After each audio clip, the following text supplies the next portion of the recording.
Hey guys, it's Danny. Welcome to another episode from our Orchid Care for Beginners series. Today I'm gonna tell you which are, in my opinion, the most common reasons why beginners typically fail with orchids, and of course inevitably how to fix them. I'll give it some of these reasons, might be a little obvious, but I'm speaking from my own experience all the time, so I know we need reminders. So I hope you'll enjoy today's video, and before we start, this video together with this entire series is of course sponsored by repotme.com, who offers you everything you could possibly need to properly take care of your orchid, from potting mixes to pots, fertilizers, accessories, and much more. They have them all. And not only for orchids, but also for other types of houseplants. So I will link you to their website down below in the description and in the pinned comment. Feel free to check them out at any time. And I'll also share with you my personal favorite products that I keep using on and on for multiple years, even before this collaboration. So you have all of that down below. And with that said, let us just start. Oh, this guy smells so good right now. He's distracting me. Let's start with the first reason, which is a bit obvious, but we have to mention it. Lack of research. Today, more than ever, we have so much information at our disposal, and it's basically free. We don't need to pay anything extra for it, whether it's a YouTube video such as this one, or other articles, or even the American Orchid Society. We all have some free information to give you some basic indications of what you should do with your orchid, because orchids are indeed very different than other houseplants. And I do understand, again from experience, that we are very prone to treat them like other houseplants, and that's not a good idea. So obviously trying to provide the same conditions, the same treatment as we do for other houseplants will not work in the case of orchids. And a very, very quick Google search will tell you quite a few basic ideas that will help you tremendously in setting yourself up for success. So rule number one, whatever plant, not only orchid, but orchids in particular, do a Google search. Google is your friend, remember that, and read up. However many minutes you have free in the day, read up on that orchid. It will make a light and day difference, you'll see. Next reason, this is a new one. It did not exist a million years ago when I started my YouTube channel, but we have to mention it from now on. Using viral hacks. That is one of the worst pieces of information you can acquire from the internet, pretty much, in 99% of the cases. Now, why would that be bad? It's research, right? It's very tiny pieces of information. Well, we have to acknowledge something we might not like to hear, but it's very true. The amount of time we invest into researching a subject is directly proportional with the amount of success we are going to obtain. So if we invest a tiny little time and devotion to this hobby, we will receive a tiny little bit of very disappointing success. It's pretty much the best way we can put it. Viral hacks are intended, sadly, to catch views. Depending on the outlet you're watching, the intention of the person who's giving you the information might vary. But if all else fails, and you really don't trust any quote-unquote influencer, the best advice that I can give you is to go to the American Orchid Society website, which I would say is the biggest authority on the internet at the moment, and definitely there you can find much more accurate information. If you subscribe, you can actually have access to webinars, seminars as well in person. If you live in the United States, you do have some perks, so do check it out. At least you're gonna have the peace of mind that the information you are hearing is curated, researched to the best of our abilities. Making mistakes is human, but there is such a thing as having a goal. And some people do not have the goal of providing very accurate information. So sadly, more and more I see in my comment section people who are saying, I don't know why my orchid died because I gave it, I don't know, rose water. And I have a thing with rose water. It's gonna go viral, trust me. So they gave it all of these things they learned from viral hacks, then it died. Why did it die? Well, because it was treated with viral hacks, not with proper information. What to do? We always need to filter the good information from the bad information, and that can sometimes be hard. Just go to the AOS, you're gonna have the best time there. Alright, let's get into some specifics, shall we? One of the biggest reasons, which in my opinion is the core root of everybody's problems, is the way we water orchids. And specifically for beginners, that can be a big issue. And yes, it has to do a little bit with the research you should do, but from all of that research, I do believe watering is the most crucial aspect you kind of need to get right. Because you see, orchids are not like other girls, are not like other plants. They are epiphytes, most of the orchids that are sold in the flower shops, that is. Yes, there are some terrestrial ones as well, but it is highly likely that you are going to start with an epiphytic one. And by watering very frequently and maybe using an inadequate technique for our orchid and our environment, that can lead to suffocation of the roots. Hence why my second video in the Orchid Care series is about watering orchids, and it goes at length because I want to make sure everybody understands why we do things, not just follow blindly a tutorial. It's very important to understand what you're doing because you will notice as you stay in the hobby that you will need to adapt a little bit some things to your particular instance, your orchid, your environment, and so on. But we have to understand why we do things and the basics of stuff. So I'll link you down below to that video just so you know, because watering is a big deal for orchid growing. Once you have your watering down, everything else is kind of details in my opinion, but do get that watering down because it has to do with the medium you're gonna choose, with your environment, with the orchid you have, and so on. You're gonna see in that video. But rest assured, once you master watering, you're on your way to becoming a master orchid grower. Reason number 4, not repotting your orchid soon after purchase. Now, here's something you will discover again with experience in the hobby. The orchids that you find in flower shops, and not only, but mostly at the flower shop, are in that medium, in that potting mix for a lot of time, and the potting mix is not really that good anymore. When the potting mix breaks down, it becomes more acidic and more damaging to the roots. So sometimes if you have the bad luck to really get an orchid that is sitting there in the broken down mix for a lot of time, you'll purchase it with already some root rot, or maybe it's gonna start losing roots soon after you purchase it and you're gonna be like, oh no, but I watered you correctly, what did I do? Maybe it wasn't the watering, maybe it was the medium it came in. So usually in my tutorials, I recommend everybody to enjoy the flowers you have for a little while, assess the situation. If the roots look good, okay, enjoy them for a month, whatever. But if you feel that the medium smells a little off and it looks a little mushy, then definitely repot orchids. And whatever you do, repot new orchids sooner rather than later. Trust me, there is not one orchid in the flower shop that comes in fresh medium. In order to sell orchids, they need to be in bloom. And in order to be in bloom, they need to be established. And in order to be fully established, they need to sit in that pot for a little while. Typically about 2 years or so in the case of Phalaenopsis. And just as a side note, repotting orchids does not damage them. Repotting them in the improper way, that's what damages orchids. Hence why, again, I have my first video in this series about repotting. It's a thing as well, so check that one out as well. Repotting itself is very good for orchids. They're not used to living in broken down mixes. They're used to living up on the trees and branches or on rocks where there is no potting mix. But the potting mixes really help us. The problem is we need to keep them fresh. Right, let's move on from this topic. Bad potting mixes, a very common cause of decline.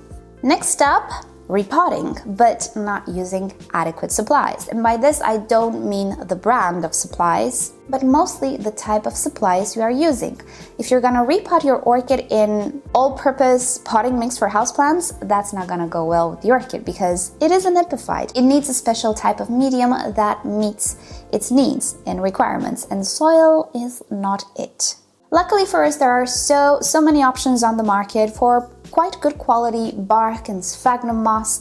The thing is, we kind of need to adapt these materials to our environment, which again can be tricky. But again, I talk about in my repotting tutorial. See, I got you covered on all fields. But basically what you should start with, the easiest thing and the most safe material to start with is bark. And from there on, you can see how it goes. It is a bit of a trial and error. Nobody can predict how your environment is, how dry it is, how hot or cold it is, and so on and so forth. So there are some materials which will be more adequate for you and some not so adequate.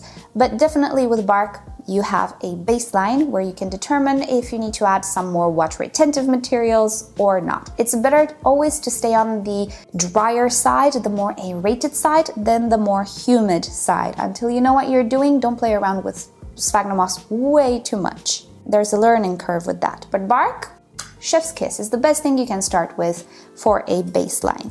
Now, when it comes to brand, that can play an important role as well. There are some particular brands that are not really such good quality. Although in recent years, again, I discovered that the quality overall with many brands has increased. But when I started this hobby, oh boy, there were some brands that were offering already molded cocoa husk and bark. It was a mess. So I'm guessing maybe here and there you will find a poor quality product if the medium you acquired smells very moldy and bad from the beginning and also has molds and white stuff. I mean, fluffy stuff on the bark, don't use that. The sponsor of this video is rePotme, of course, and I will stand by the rePotme products since I use them and I know they're good and their customer service is great and they're very, very popular. So with rePotme, I don't think you're gonna go wrong.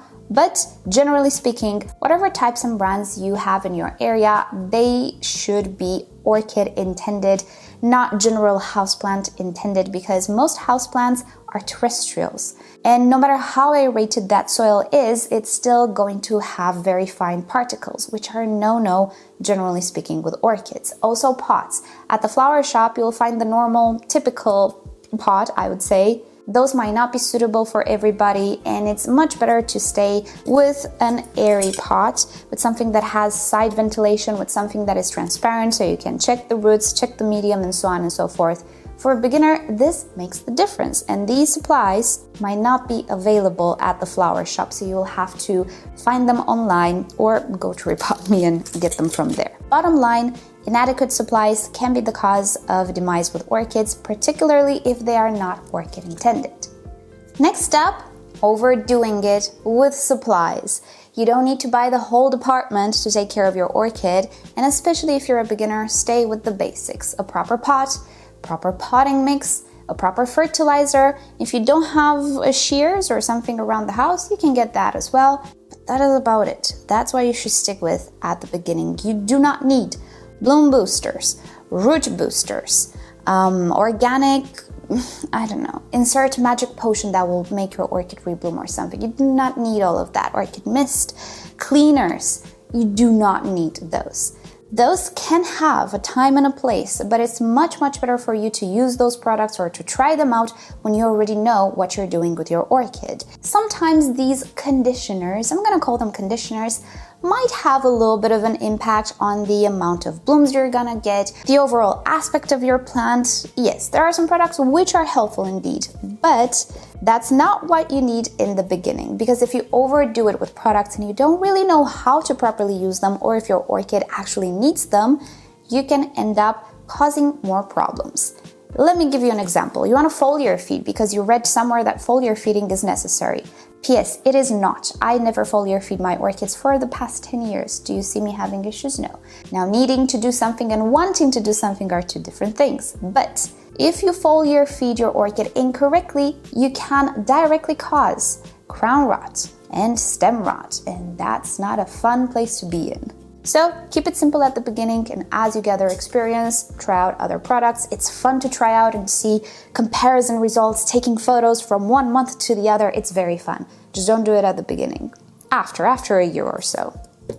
Next up, the wrong orchid for the wrong person. Yes, there are different types of orchids on the market, each more beautiful than the other. And they all are slightly different between them and in their requirements. So it might just be that you picked up an orchid which is just not suited to thrive hassle-free in your environment. So it might just be that the orchid you purchased and you're trying to grow is just not all that adequate for your environment, and in order to keep it happy, you have to do double the work than everybody else.